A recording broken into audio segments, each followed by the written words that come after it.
I want to throw the spotlight now on a company called Troilus. It is a development stage mining company in Quebec building a long-life copper gold mine that could become a cornerstone producer for the region. 2025 proved pivotal. The feasibility work matured, the environmental and social impact assessment was filed with both Ottawa and Quebec, and detailed engineering kicked in. Well, it's a pleasure to welcome Troilus Mining CEO, Justin Reid. Justin, thanks very much indeed for your time. Good morning. Thank you for having me today. Well, look, I've been looking at this company. Last year has been called a step change for Troilus. What actually changed about the project? I think it's de-risking, just like in any mining company or any mining project. Over the last 8 years, we've gone from discovery to pre-engineering, to feasibility, and through permitting. And last year, we accomplished a lot of things. We moved from feasibility into detailed engineering. We delivered and submitted our permitting, which is one of the last major gating items. We've started signing offtake agreements. We've put a very detailed framework for financing in place on debt and working on our second tranches. So when you step back and look at what we've developed, we've de-risked this project significantly for our shareholders and our stakeholders, where we now have production visibility. We're just not an exploration story. And obviously, the wind was in our sails and continues to be with the commodity prices. That certainly has improved everybody's economics. And I think finally, politically, critical minerals are becoming increasingly important. National policies across the world are becoming increasingly important. And Troilus will be, or is, the only potential copper gold developer in Eastern Canada in the permitting phase right now. Yeah, and as that progress happens, it's interesting that you filed the environmental and social impact assessment, both federally and provincially. Where is that process now, and what milestones are you targeting this year on that front?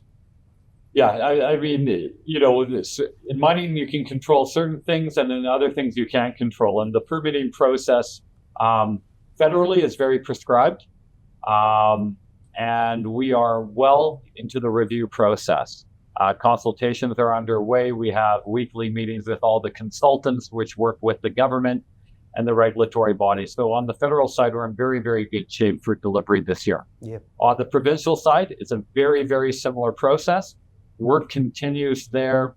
I would say we're probably a month and a half behind the federal schedule, just because of the reviews that go underway. So I think, again, we'll be targeting the end of the year for our provincial permit. So we're dealing with bureaucrats, we're dealing with the government, so everything's always a little slower. But I got to tell you, we're getting the full attention of all the reviewing bodies. So very happy with how it's going, and we're working through. And the process is, we've submitted the SIA.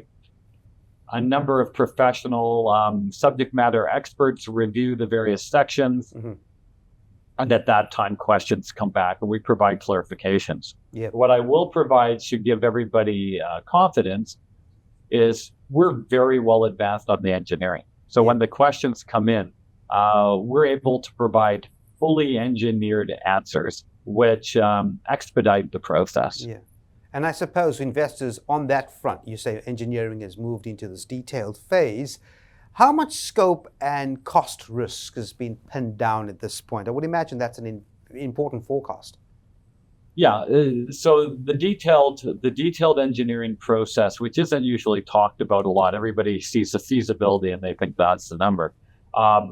We go through a basic and then into final detailed phase. And at the end of the basic engineering, you complete essentially your detailed budget, right? Which takes all of the estimates from your feasibility, which is plus or minus 35%, and it moves it to your control budget, which is plus or minus 10%.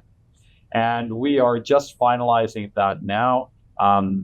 Basic engineering's done. We're now on what we call the value engineering side. So we look at the number, we look at what opportunities exist for us, and we engineer those out. So what I'm very happy to say is that we're seeing very moderate inflation across our estimates, Yep. which is great. And so we'll have no problem funding this, and we'll present this to the market in due course. It's interesting you're mentioning lender confidence because, confidence around funding is extremely important. I see lenders expanded their mandate up to $1 billion US.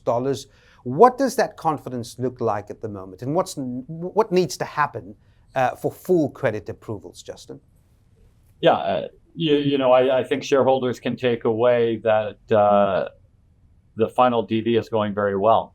It was a month and a half ago that we announced an increase from $700 to $1 billion. Should we want to take all of that, we'll have the flexibility.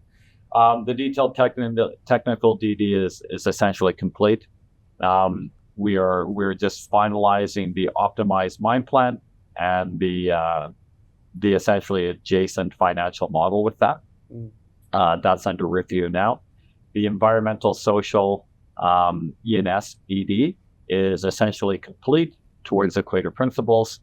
And then from there, the final reports from the third-party auditors goes to our MLAs, which is our mandated lead arrangers, SocGen, KfW, and EDC, and is presented to our ECAs, our export credit agencies, who are providing the underwriting for this, or the guarantees. So it's a little bit like herding cats, in the sense that we're dealing with 4 federal governments and the bureaucracy with each. But the final reports and models are being submitted as we speak. And I think we'll be moving towards credit committee towards March or April, which it aligns very well with what we're doing.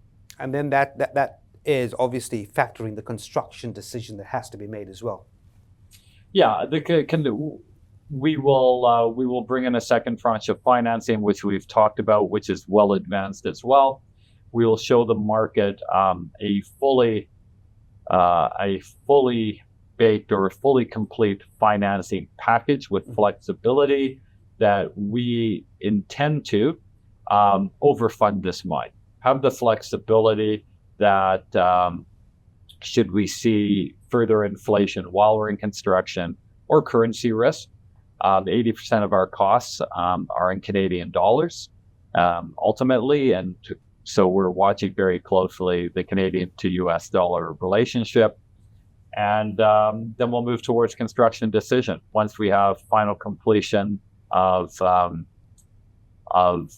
financing, the detailed engineering near completion, and excellent visibility on the delivery of the permits. And then, Justin, as I wrap up, it sounds very interesting. How are you positioning Troilus as a copper-gold asset in the critical mineral supply story for North America? A lot is happening in the industry. A lot is happening geographically as well. Where do you place this company? Over the next 5 years, we'll be the only copper producer in Eastern Canada. About 20 to 25% of our revenue will come from copper. The remainder will come from gold. So copper is really driving the financing of this mine, providing the capital. We're a concentrate producer. We're going to ship 2/3 of our concentrate into the European Union, and 1/3 is going to remain domestically. Copper concentrate, when we look at global TCs and RCs right now,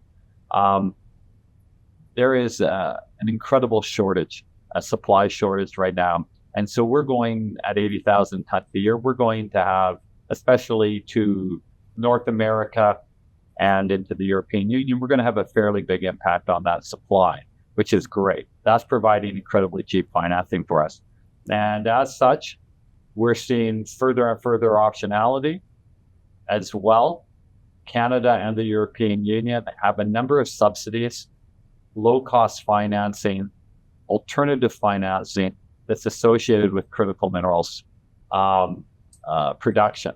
And as such, as we are one of the next off the rank, if you will, we're going to be able to take advantage of that.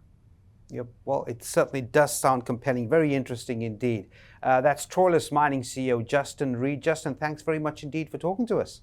Thank you very much.